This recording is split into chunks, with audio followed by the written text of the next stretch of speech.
नमस्कार, मैं हूं आपके साथ ज्योतिका। आइए रुक करते हैं फटाफट खबरों की ओर। यूपी भाजपा में कुछ ही देर में जिलाध्यक्षों की सूची जारी कर दी जाएगी, लेकिन सूची आए से पहले आपसी विवाद और राजनीतिक दबाव को देखते हुए 2 दर्जन से अधिक जिलाध्यक्षों की सूची रोक लेने की खबर सामने आई है। करीब 2 महीने के माथापच्ची के बाद तैयार की गई भाजपा के जिलाध्यक्षों की सूची कुछ ही देर में जिलेवार घोषित हो जाएगी। हालांकि आपसी विवाद और राजनीतिक दबाव को देखते हुए 2 दर्जन से अधिक जिलों के अध्यक्षों की घोषणा रोक ली गई है। इस प्रकार भाजपा के संगठनात्मक 98 में से करीब 70 जिलों में ही घोषणा हो पाएगी।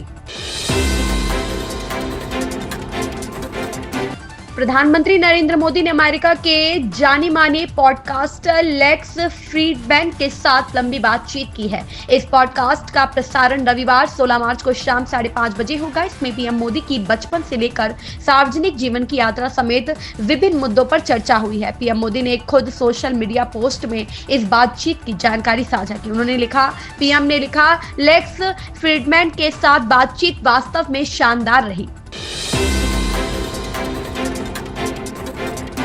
महाराष्ट्र विधान परिषद उपचुनाव के लिए भाजपा ने अपने उम्मीदवारों की सूची जारी कर दी है। सूची में 3 नामों को जगह दी गई है, जिनमें संदीप दिवाकर राव जोशी, संजय किशन राव केनेकर और दादा राव यादव राव केचे का नाम शामिल है। महाराष्ट्र विधान परिषद की 5 सीटों पर उपचुनाव होने हैं। सत्ताधारी गठबंधन महायुति में सीट शेयरिंग के अनुसार शिवसेना और एनसीपी इस चुनाव में एक उम्मीदवार को मैदान में उतारेंगी, जबकि बीजेपी 3 सीटों पर चुनाव लड़ेंगी।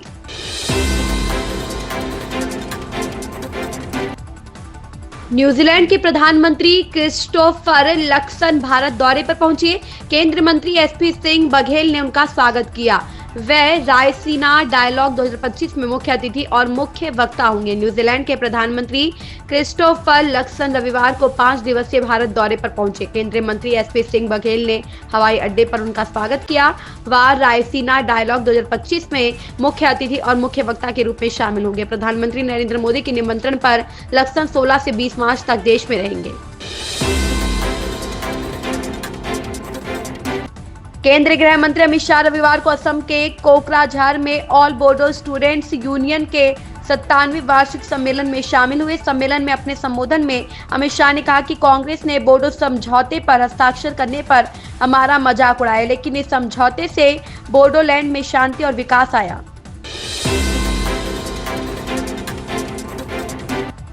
दिल्ली में विधानसभा चुनाव जीतकर भाजपा ने एक नया इतिहास रचा है। जीत का बड़ा श्रेय पार्टी के दिल्ली प्रदेश अध्यक्ष वीरेंद्र सचदेवा को जाता है, जिन्होंने पूरी टीम को एकजुट रखते हुए तत्कालीन आम आदमी पार्टी सरकार पर जमकर हमला बोला और पार्टी को जीत के मुहाने तक पहुंचाया।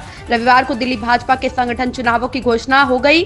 डॉक्टर महेंद्र नागपाल को प्रदेश चुनाव अधिकारी और विजय सोलंकी योगेश अत्री को सह प्रभारी बनाया है। इनके नेतृत्व में अगले सप्ताह से दिल्ली भाजपा का चुनाव शुरू हो जाएगा। गोवा के कांग्रेस नेता ने भाजपा सरकार के एक मंत्री पर भूमि परिवर्तन घोटाले की साजिश रचने का आरोप लगाया है। कांग्रेस नेता गिरीश चोडानकर ने दावा किया है कि गोवा में भूमि वर्गीकरण में हेरफेर करने के लिए करोड़ों रुपए की रिश्वत ली गई। एक्स पर उन्होंने लिखा कि भूमि मालिकों ने अपनी संपत्ति को निजी वन वर्गीकरण से हटाने के लिए 1000 रुपए प्रति वर्ग मीटर की दर से अधिक भुगतान किया।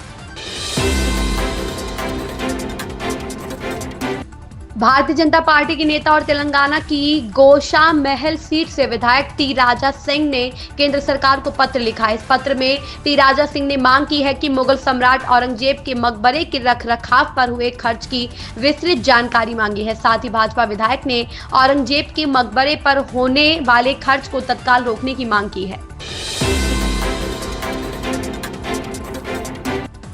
ऑल बोडो स्टूडेंट्स यूनियन के 97वें वार्षिक सम्मेलन को संबोधित करते हुए केंद्रीय गृह मंत्री अमित शाह ने कहा, ये महत्वपूर्ण आयोजन बोडोलैंड में स्थापित शांति का एक बहुत बड़ा संदेश देता है। 27 जनवरी 2020 को जब बीटीआर शांति समझौते पर हस्ताक्षर किए गए थे तो कांग्रेस ने मेरा मजाक उड़ाया था कि बोडोलैंड में कभी शांति नहीं होगी, यह समझौता मजाक बन जाएगा। आज समझौते की 82% शर्तों को असम और दिल्ली सरकारों ने क्रियान्वित किया है। अगले 2 वर्षों में भारत सरकार पूर्ण समझौते को लागू करेगी। आप नेता सौरभ भारद्वाज का कहना है जब से वह दिल्ली की मुख्यमंत्री बनी है तब से वह सिर्फ लोगों से मिल रही है। भाजपा ने अपने घोषणा पत्र में जो वादे किए हैं उनमें महिला समृद्धि योजना के जरिए दिल्ली की हर महिला को हर महीने 2500 रुपए देने का प्रावधान, गरीब तबके की महिलाओं को 500 रुपए में LPG सिलेंडर, होली और दिवाली पर मुफ्त सिलेंडर, दलितों को छात्रवृत्ति आदि शामिल है। इन सभी वादों का प्रावधान बजट में किया जाना चाहिए। उस तरीके के आदमी नहीं। अभी दिल्ली में बजट की तैयारियां चल रही है। 24 तारीख से बजट का 17-25 से बजट पेश होना है। मुख्यमंत्री अलग अलग वर्गों से मुलाकात कर रही है। क्या आपको उम्मीदें हैं? देखिए, मैं समझता हूँ कि मुख्यमंत्री सभी वर्गों से मुलाकात करें। उसको मुलाकात करने में कोई दिक्कत नहीं, क्योंकि मैं देख रहा हूँ जब से वो मुख्यमंत्री बनी है मुलाकात ही कर रही हैं।